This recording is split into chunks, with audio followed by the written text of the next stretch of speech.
Это работает?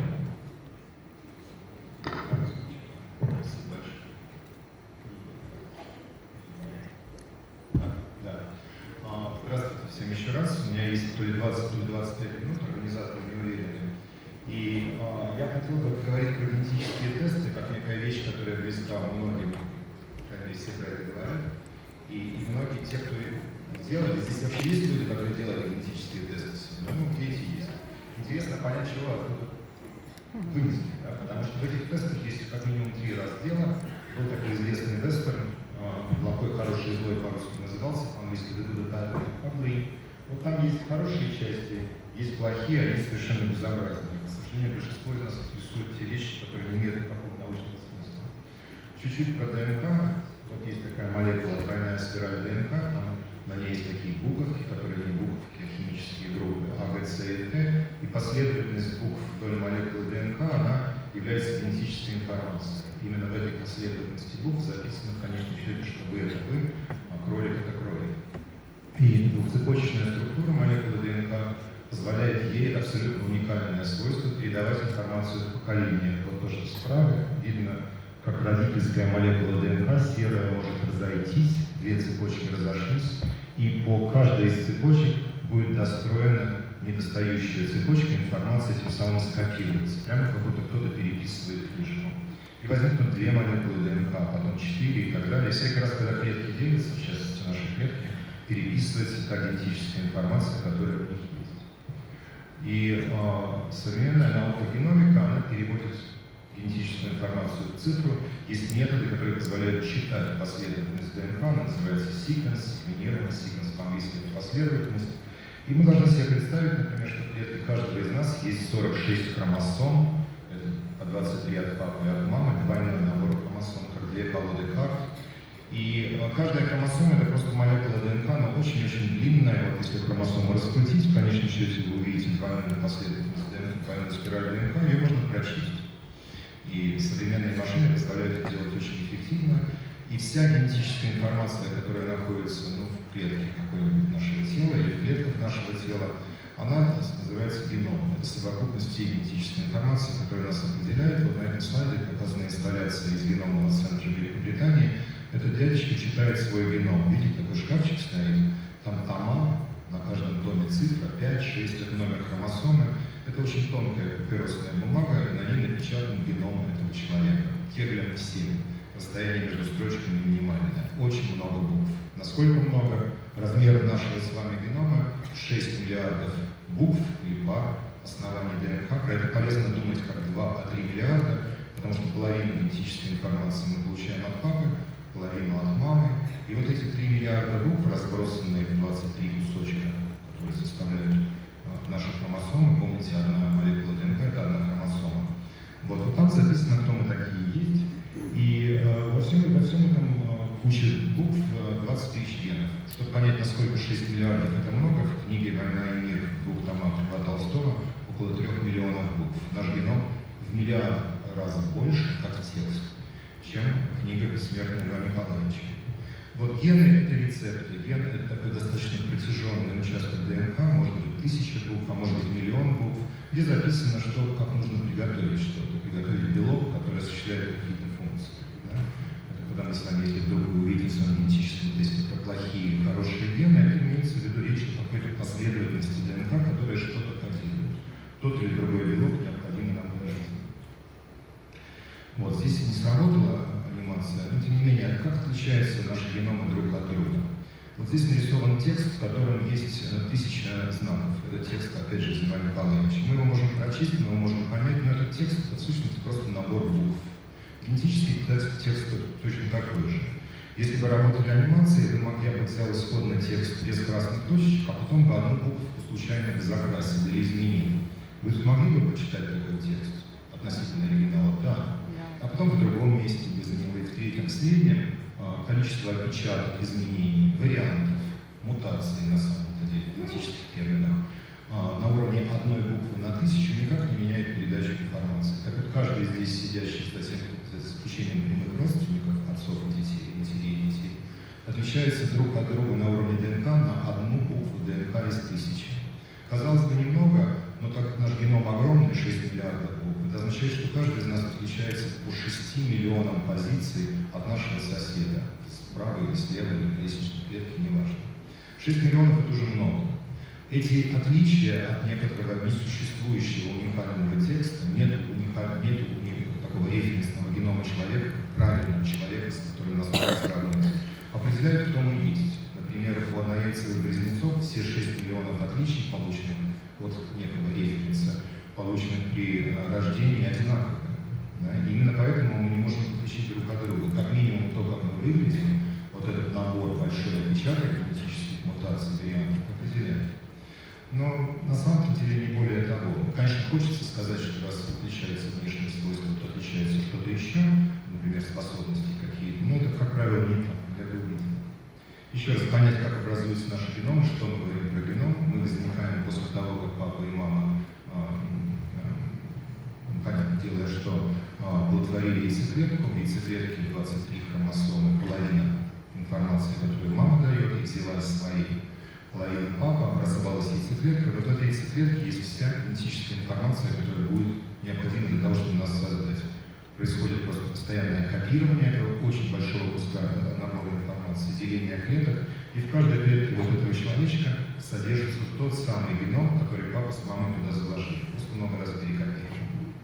Вот. Мы видим, что геном этого человека, вы, наверное, не видите, состоит из 46 хромосом, они у меня здесь помечены, некоторые одни светло-голубые, другие темно-голубые. Это просто показать, что каждая из хромосом приходит или от папы, или от мамы, и они оказываются спаренными. Представьте, что у вас две колоды карт, набор карт одинаковый, но рубашки разные.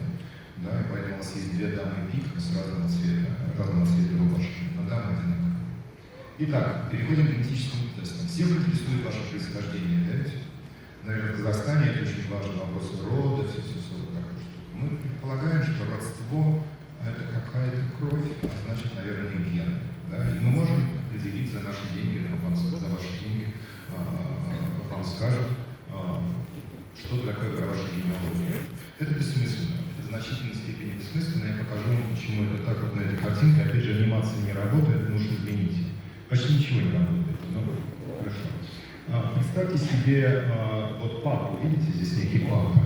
Считайте, что этот папа, полукровка, что ли, если сказать. Он, например, наполовину казах, вот синяя, у папы была мама казашка, видите, она дала половину своих хромосом, 23 хромосомы, 20 тысяч своих генов. Да? Запомним, что казашка у нас синего цвета.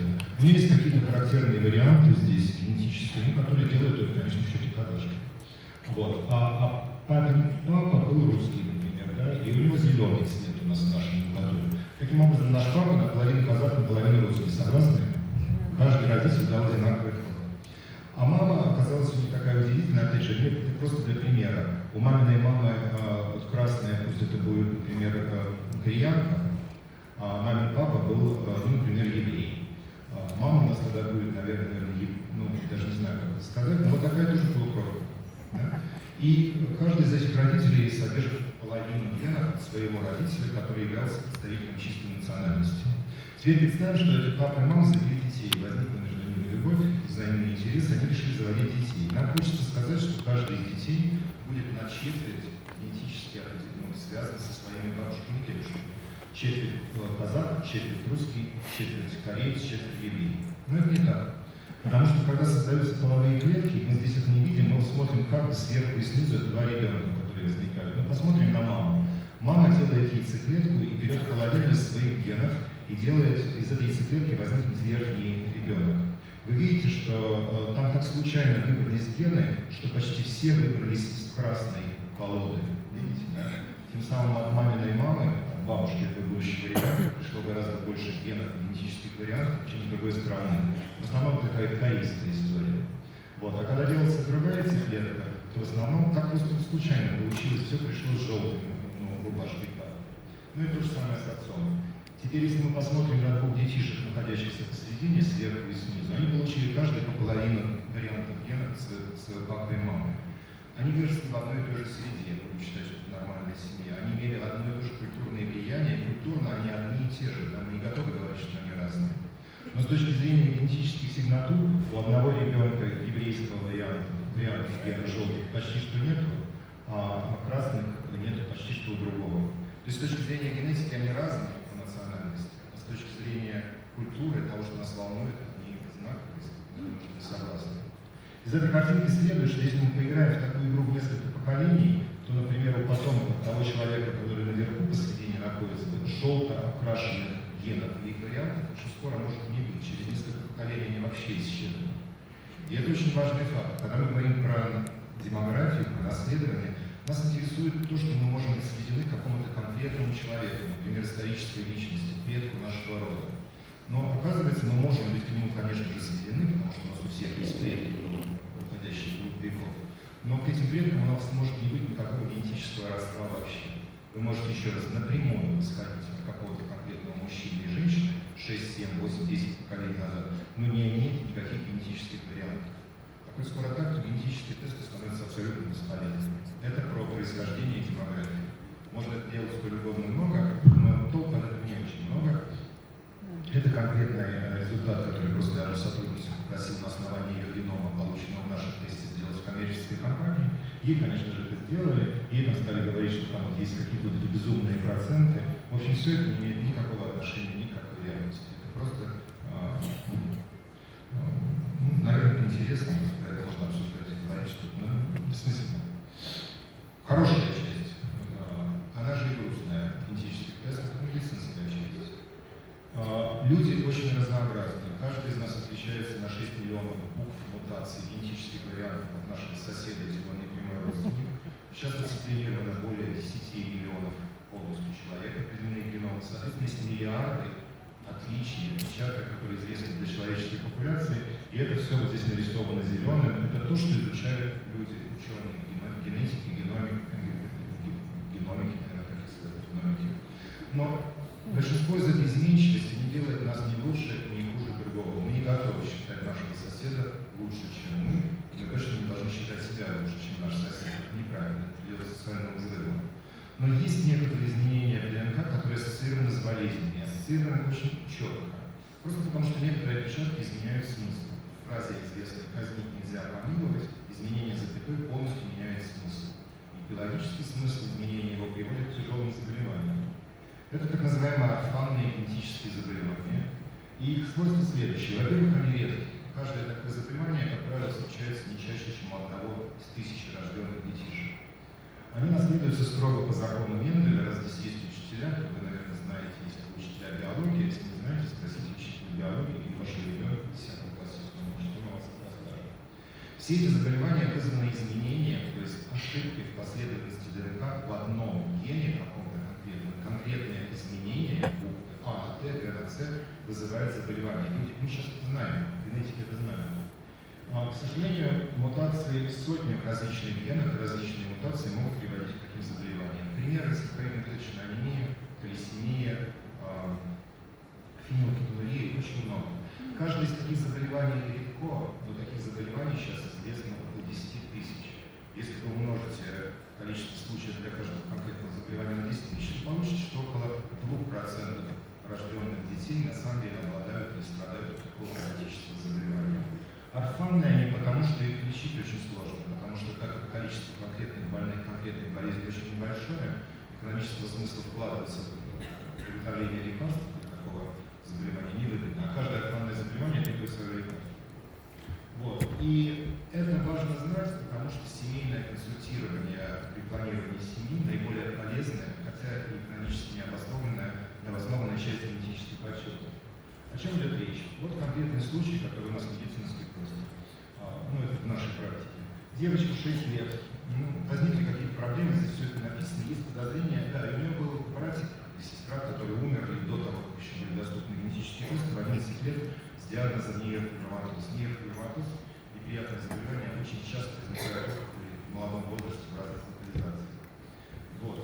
Папа здоровый, мама здоровая.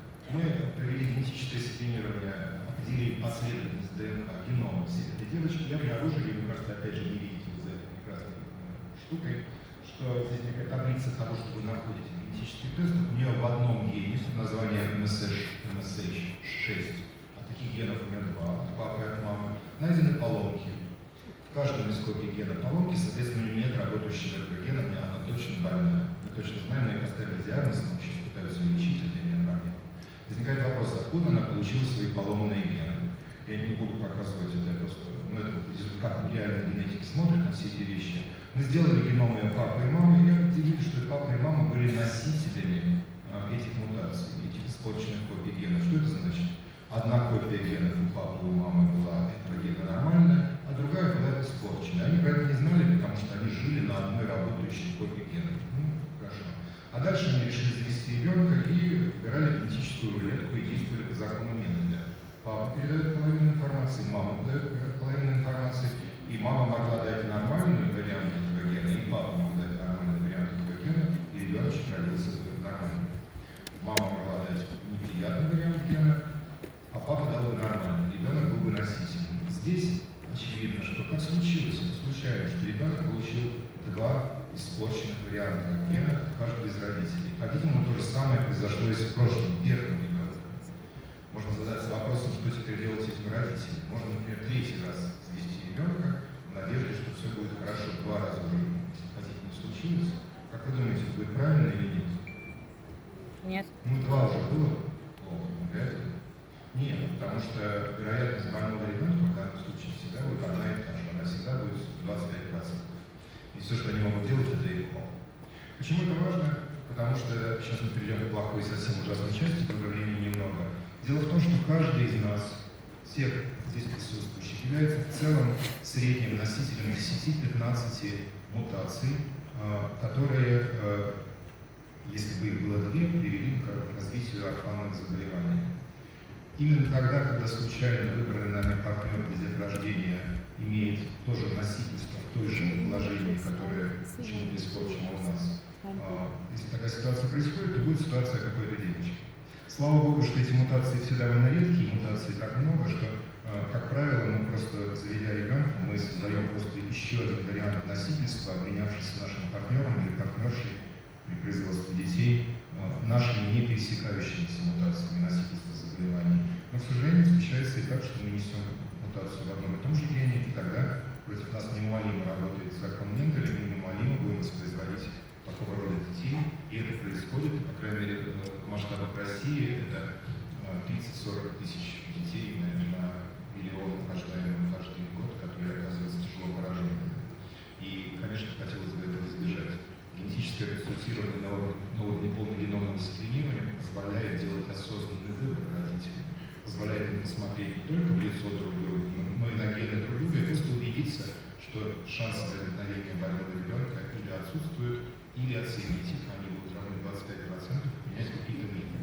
Ну или не принимать меры, но, по крайней мере, знать. Знание – это хорошо. Так, это я пропущу. Значит, очень будет много вопросов потом про гены, таланты и всякое такое. Сейчас я вам быстренько расскажу, почему это не работает. Я сказал про простой вариант. Один ген, в нем мутация и болезнь. Все очень четко. Большинство признаков, которые нас интересуют, определяются не так. Они полигенны, много генов, иногда сотни генов, иногда тысячи генов, необходимых для того, чтобы проявился признак, например, болезнь или талант. Но влияние каждого конкретного варианта генов, говорим про изменения, очень маленькое. Потому что генов много. Чем больше генов, влияющих на признак, тем меньше влияние каждого конкретного. Когда ученые ищут такие редкие варианты, влияющие на что-то, они делают исследования, которые называются по-английски Genome-Wide Association Studies. Это исследование ассоциации геномов. Что для этого нужно?